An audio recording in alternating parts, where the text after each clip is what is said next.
जाँचकर क्षेत्रको हिउँद विश्वकै सबैभन्दा कठोर हिउँदमध्ये एक मानिन्छ।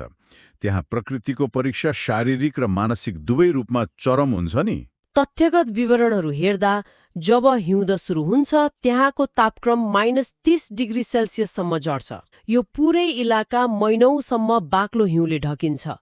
तल बग्ने उग्र चारप नदीको पानी पूर्ण रूपमा जमेर ढुङ्गा जस्तै कडा बरफ बन्छ। हो, यस्तो चरम चिसो जहाँ रगत नै जम्ला जस्तो हुन्छ, त्यहाँ पनि ती 70 जना भिक्षुहरू आफ्नो दैनिक जीवन र साधनालाई निरन्तरता दिन्छन्। हामी डिजिटल युगका मानिसहरू जाडो महिनामा कोठाको हिटर एकछिन बिग्रियो वा धारामा तातो पानी आएन भने आत्तिन्छौँ नि, होइन र?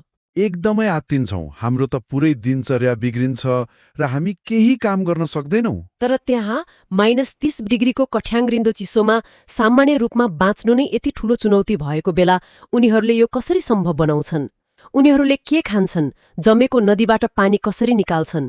यस्तो कठोर परिस्थितिमा उनीहरू कसरी आफ्नो शताब्दीौं पुरानो शिक्षालाई निरन्तरता दिन्छन्? उनीहरूको दैनिक जीवनको सञ्चालन साँच्चै नै मानव क्षमता र अनुकूलनको एउटा उत्कृष्ट उदाहरण हो।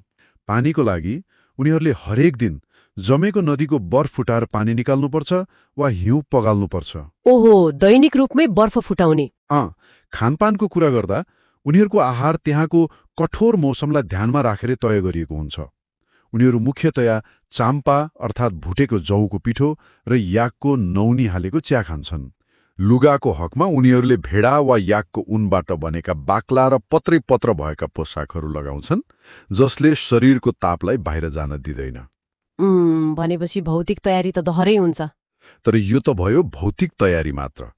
सबैभन्दा महत्त्वपूर्ण कुरा त उनीहरूको मानसिक तयारी हो। यहाँ हामीले सङ्घर्ष र परम्परा बीचको गहिरो तालमेल बुझ्न जरुरी छ।